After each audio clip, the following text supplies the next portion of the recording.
To all participants, local and overseas, welcome to Jamaica, and of course overseas in particular, and in particular to Montego Bay. We are grateful for the opportunity to host this meeting and to showcase the spirit and culture of Jamaica and the people of Jamaica. The meeting is being hosted at an exciting time both for Jamaica, the region, and the wider global community. The choice of the word exciting is deliberate. Without doubt, Jamaica and its Caribbean neighbors face serious economic, social, and political challenges. But within every crisis is an opportunity for transformative change, and with every challenge comes the opportunity for creative solutions. And therein lies the excitement. The global and the contextual challenges facing Caribbean countries are no doubt well known, but several bear repetition. There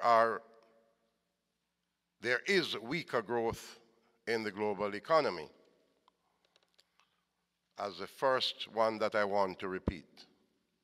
Recent editions of the IMF's World Economic Outlook have repeated the prognosis that economic growth in both advanced and emerging market countries are unlikely to return to pre-crisis, that is to say pre-2008 crisis levels, in the short to medium term. This context of weak growth, especially in North America and Western Europe, portends real challenges for Caribbean economies which are closely linked through trade, tourism, remittances, and capital flows to these markets and regions. This highlights the need for a continued emphasis of Caribbean countries on economic diversification and structural transformation. The second issue has to do with the decline in commodity prices. The magnitude of declines in oil prices, in particular, has, on balance, benefited Caribbean economies positively, even as we recognize some of our neighbors, Trinidad and Suriname in particular, who would have been negatively affected by the oil price decline.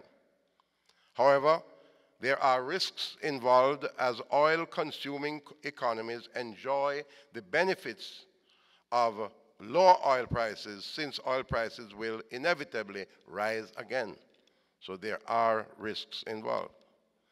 This highlights the need for the Caribbean countries to grasp the opportunity to use the breathing space of relatively low oil prices to undertake meaningful reforms in the energy sector that will increase the resilience of our economies to oil price shocks. In other words, it's no time for us to look away from alternative energy in terms of alternative energy sources. It is, on the contrary, time to intensify our look at alternative energy. And we can do so by diversifying across the hydrocarbon spectrum, reducing the mix of hydrocarbons compared to renewables, and reducing the energy intensity of both production and consumption through greater energy efficiency and conservation. Another challenge that we face is vulnerability to climate change and natural hazards. And before I move on to that, I should indicate that in Jamaica, we are moving aggressively on a range of renewable energy projects, including wind power as well as solar powered energy. Major projects are actually underway in those areas, both wind and solar energy.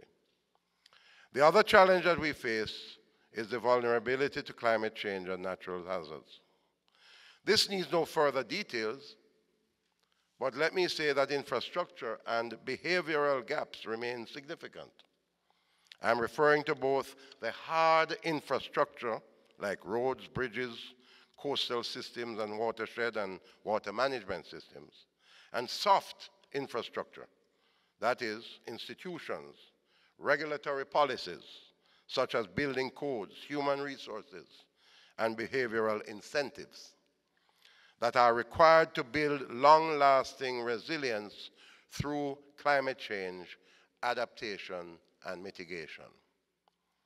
What is the role of the Caribbean Development Bank as we navigate this challenging terrain?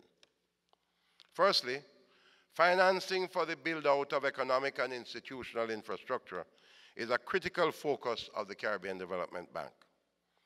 This has been a particularly strong point historically for the CDB, and the institution needs to continue to build its comparative advantage in this area going forward.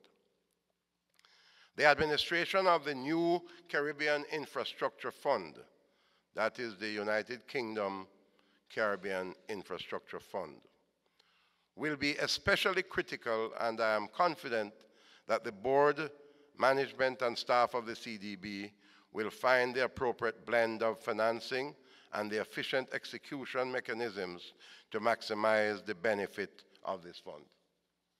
In Jamaica's case, the CDB has signaled their interest through the UK fund as one of the major targeted projects is irrigation for farmers in parts of central Jamaica, in particular in St. Elizabeth.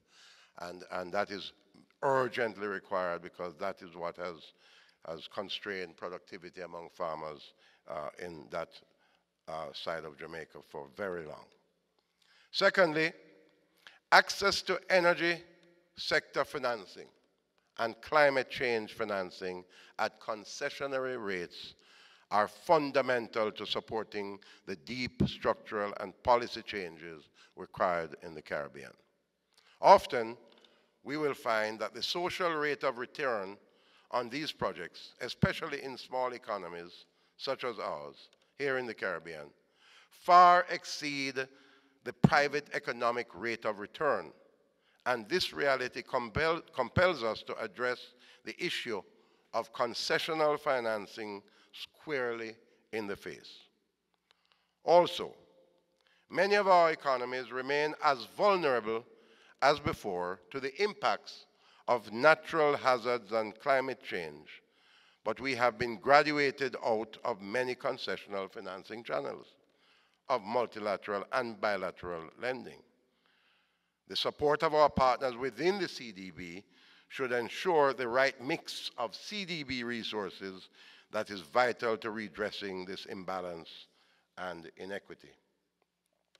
And thirdly, the Caribbean Development Bank could play a greater role in helping Caribbean countries to build stronger business sectors and to build stronger partnerships with the private sector.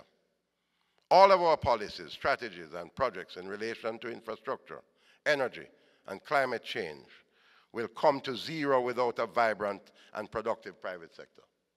In Jamaica, our Prime Minister has sent the signal of seriousness about engaging with the private sector and having a partnership for economic development with the private sector.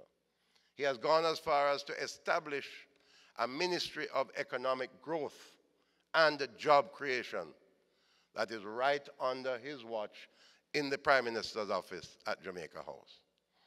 And that is a signal of our commitment that we must get a closer and more productive re-engagement and engagement with the private sector.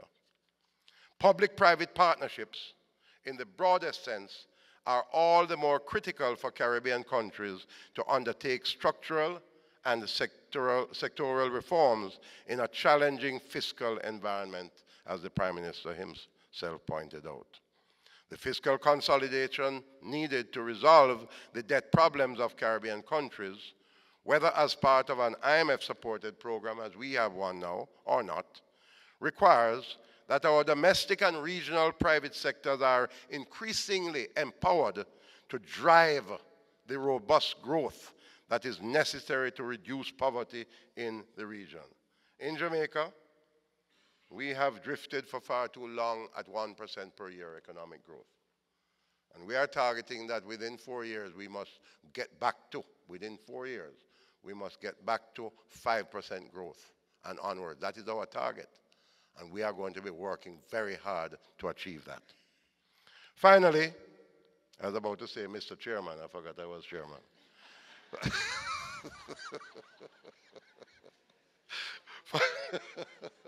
Finally, Mr. Prime Minister. I want to emphasize the critical role of partnerships in helping to drive the CDB and its members forward in Jamaica. Forward. In Jamaica, I have spoken passionately as the Prime Minister about the need for partnerships for productivity, partnerships for economic growth, and ultimately, partnerships for prosperity. In challenging times when we have to undertake tough reforms, which may take time to bear fruit, we need to coalesce around a shared vision and shared values. We have to marshal our stakeholders around their respective roles and contributions towards a common objective, and we have to pledge our collective commitment. This is as true for us as leaders in our respective economies and societies as it is for us as partners in a multinational Caribbean Development Bank. And when we speak of productivity, we want the entire population, in the case of Jamaica, to preserve and to observe and to understand that they have a part to play in productivity. We are just about to implement a personal income tax reform where we have significantly lifted the income tax threshold, putting back more money into the pockets of formal taxpayers. And part of the messaging in providing that relief is that the expectation that we all need to entertain is that all of our workers who are getting this relief, whether they are in the public service or in the private sector, we are expecting from them higher levels of personal productivity. That is part of the mission of economic growth, ultimately. Jamaica is recommitting itself to these partnerships. Let us, at this annual meeting, also take the opportunity to recommit ourselves within the CDB, both borrowing and non-borrowing members and key allies, to building and sustaining the multilateral, bilateral, and regional partnerships necessary to make the CDB's work a success across the entire region. I am heartened by the current efforts of the CDB to improve efficiency and to find more effective project management and execution modalities. This signals the CDB's understanding of its critical role in this regional partnership for growth and prosperity. I want to assure the President of my full support in these necessary institutional reforms, and I'd like to join the Honorable Prime Minister in congratulating the President on his re-election. I look forward to working with you on behalf of Jamaica and our Caribbean brothers to forge the partnerships necessary for growth, poverty alleviation, development, and yes, wealth creation. I wish us all a productive meeting. Thank you very much.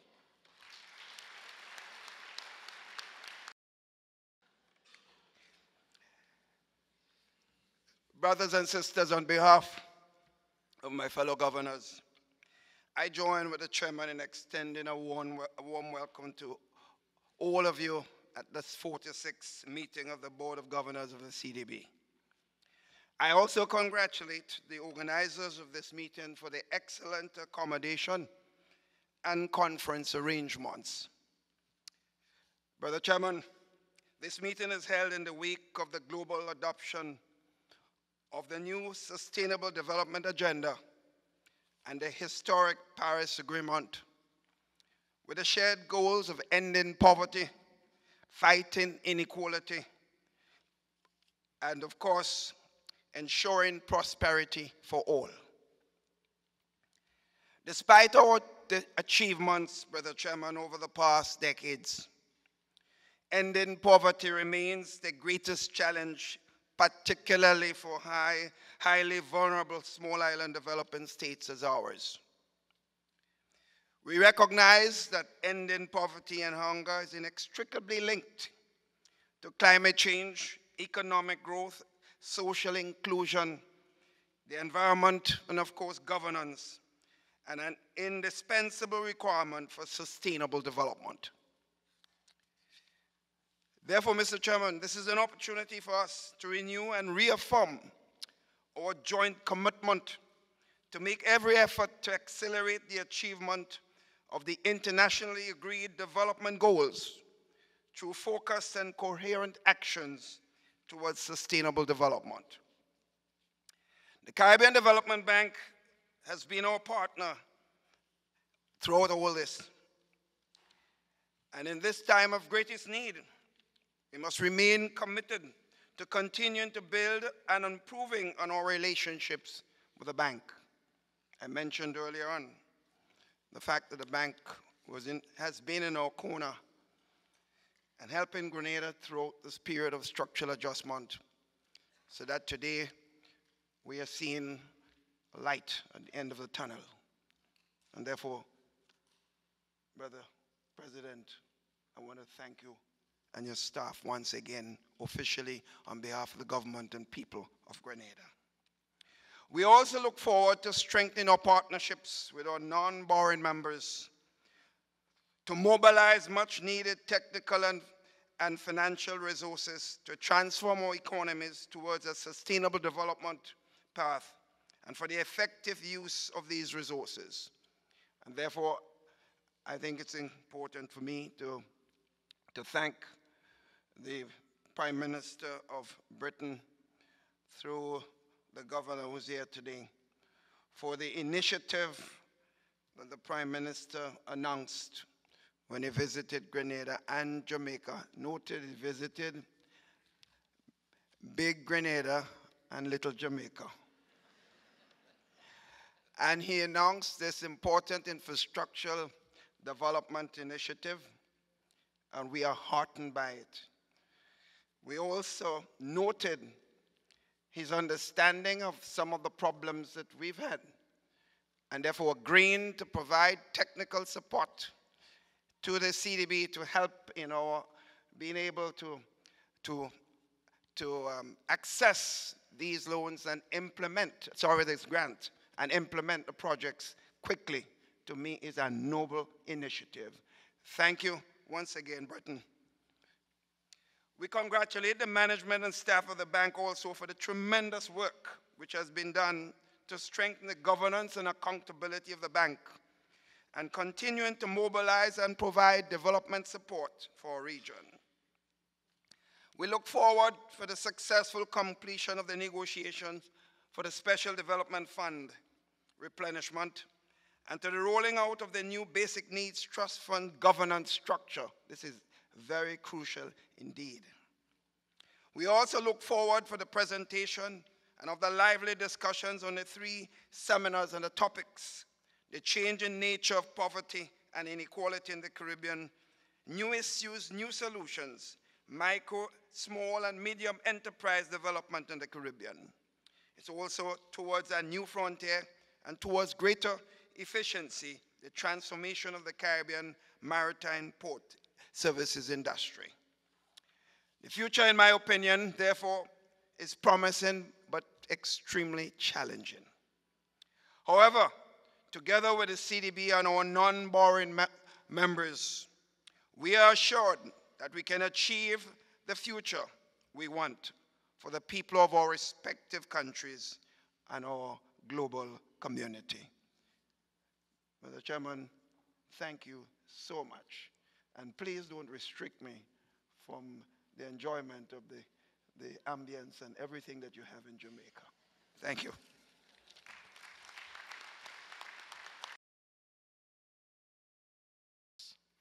I have the great honor of responding to the warm welcome of His Excellency Admiral Michael Honus on behalf of the regional non-borrowing member countries of the CDB, Brazil, Colombia, Mexico, and Venezuela.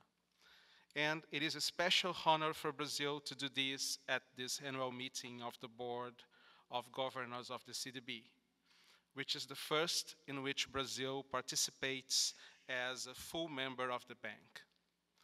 I thus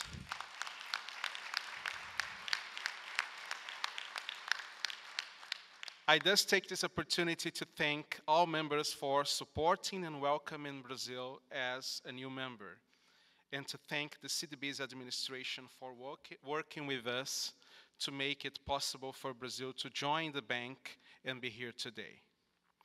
We trust that Brazil's membership in the CDB will strengthen our relations with the Caribbean, and we are enthusiastic about working together with member countries and the administration in support of the CDB's role in developing of the region.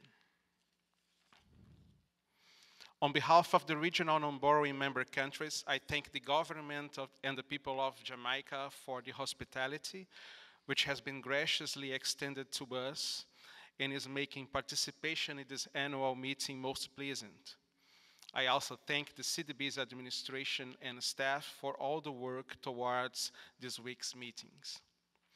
We are meeting today to review the CDB's activities since the last annual meeting, as well as to look forward, not only for the year ahead, but also further along, considering the bank's continuing instrumental role in promoting inclusive development and supporting borrowing members' countries in pursuing the Sustainable Development Goals and their national aspirations. We understand that there have been advances worth of commendation, both in terms of development results and regarding the bank's institutional capacity and operations. We understand as well that in many regards the bank is on the track, conducive to further advances. At the time, we acknowledge that the region continues to face considerable challenges and that the bank must continue to strengthen its capacity to assist borrowing member countries in facing these challenges. At this meeting, we will engage in discussions on how to address the critical challenges and opportunities confronting the region in view of the major multilateral agreements reached last year. And in this context, we, the regional non-borrowing member countries, reinforce our commitment to support the CDB as an engine of change in the Caribbean. Thank you for your attention. Thank you.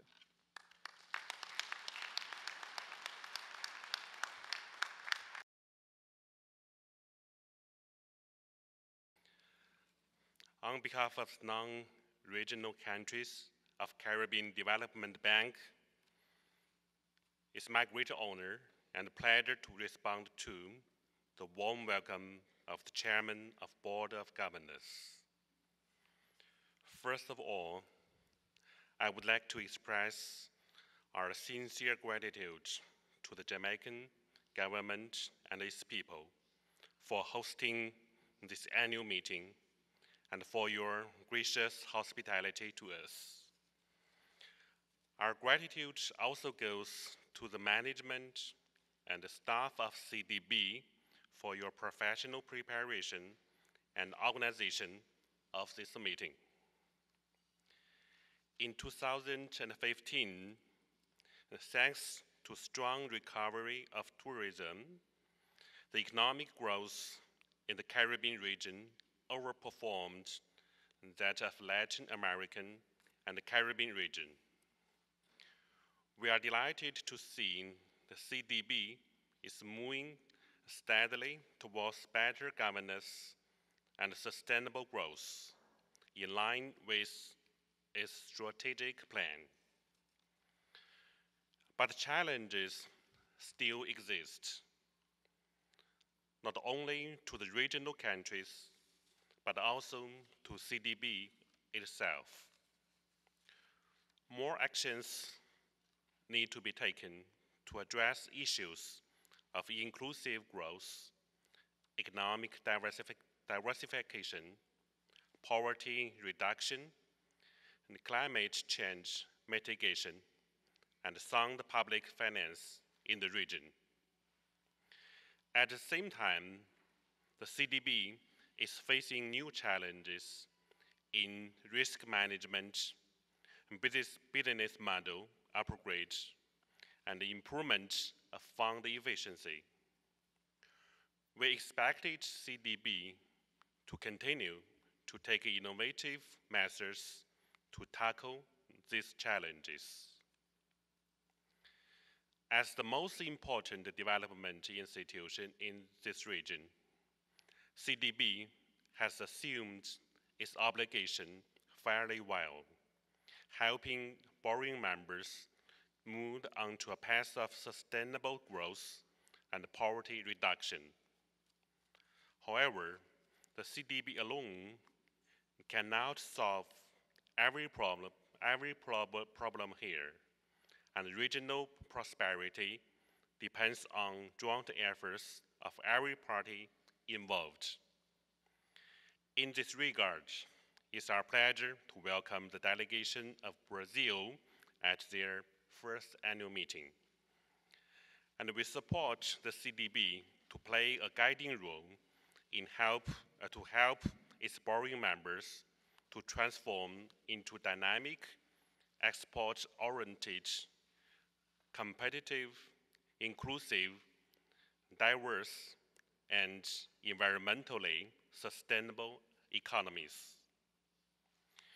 In conclusion, ladies and gentlemen, our membership of CDB proves that international community is always there, hand in hand to fight poverty and promote sustainable growth.